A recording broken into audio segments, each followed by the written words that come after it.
with y'all, man. YMDR, Rebel Matrix.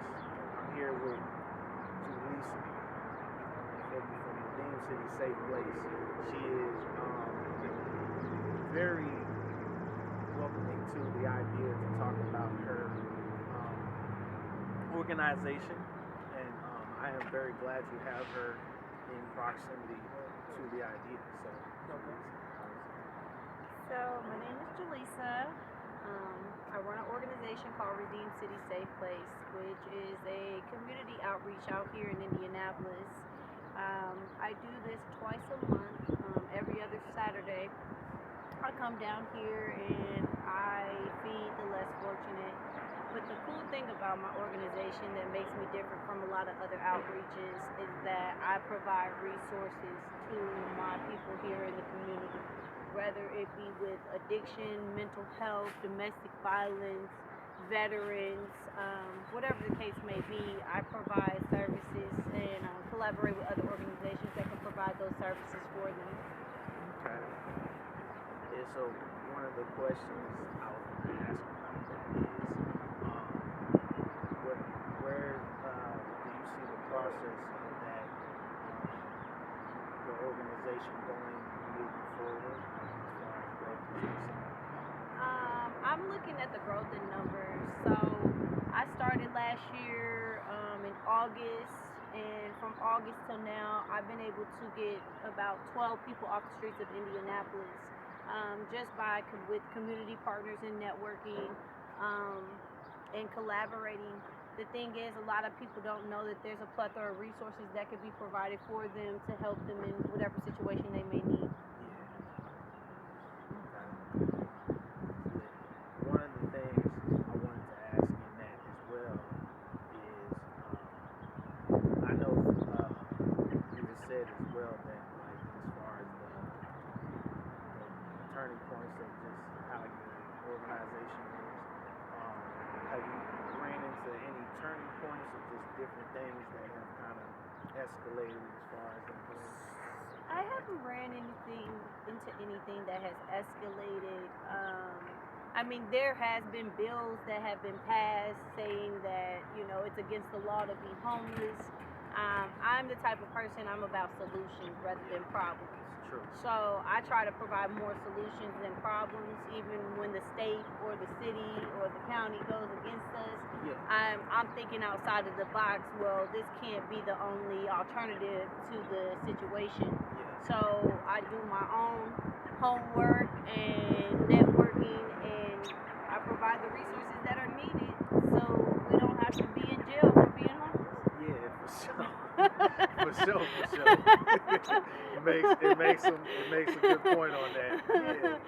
Yeah. We shouldn't have to be criminalized for things that we are powerless over in situations that we have no control over. Most definitely.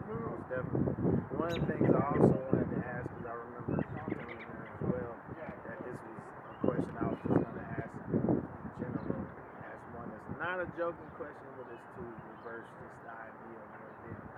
But it's more or less to say, how many homeless people do you think there is here in Indianapolis? I think there's the number in thousands of homeless people here in Indianapolis, and it's different levels to homelessness, however you want to perceive it. You have your people in a tent, you have your people staying with people, you have your people that are one paycheck away from being homeless. There's different type of varieties of what homelessness looks like. But one most important thing, if your name is not on a mortgage or a lease, you are considered homeless. Yeah, definitely. One of the things I do remember, just as far as the homeless community is concerned, I do remember how a lot of their homelessness, when he was talking about the things that had to do with wanting to bring deeper solutions. Right. So, in those deeper solutions, you can obviously describe what those deeper solutions. The deeper solutions is being consistent and showing up. It's building rapport with our community and our people. I have a great relationship with our community and our people here on a grassroots level.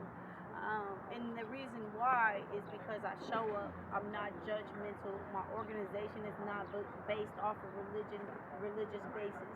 It is very open to all the diversity of people. Yeah. You know, I'm big on treating people with some humanity. Yeah. And treating humans like humans, and not because of the status that they may have, and treating them less than. Yeah, most definitely. I think I can even relate to just the idea of that, just because my brand's like a God in life sort of brand, but it's more like a thing that isn't just like centered only around that aspect or that diameter, so it can really make sense to how that is. As far as any particular questions, I know that you want me to ask. What other particular questions? What I would just like to say is, you know, more love and less hate. You know, being more open-minded to the things we provide here in our community. There's a lot of funding. There's a lot of money coming in and out of this city. But I feel like a lot of times they want to put band-aids on the situation instead of digging in and really getting to the exact nature of what is causing this problem and what can we do to help. Yeah, most definitely. I feel like that makes a lot of sense to how she just described it. So, Julissa, you got any other following things you want to say? I just want to say, you know, don't let your circumstances or your situations define you who you are. Everybody goes through hard times and bad times, but you have to find yourself and believe in yourself in order to get out of those situations. And I just want to encourage my people today is that if you are going through a hard time, there is a safe place out here. There is good people out here. And tap into those people and tap into those resources in order to get out of those places and those situations that you're in. They can follow me on my social media platform, Julissa Molina on Facebook, Instagram, Jubilee, Jubulee 89. That's my Instagram platform. And also my TikTok is Redeem City Safe Place. Okay. Well, it's been lovely talking with you. I know we're gonna definitely try to tap back in with you as far as your organization is concerned, because I already had told her I hooked up the whole thing. But it's all good. We're still out here. We still make it make sense. So I appreciate y'all.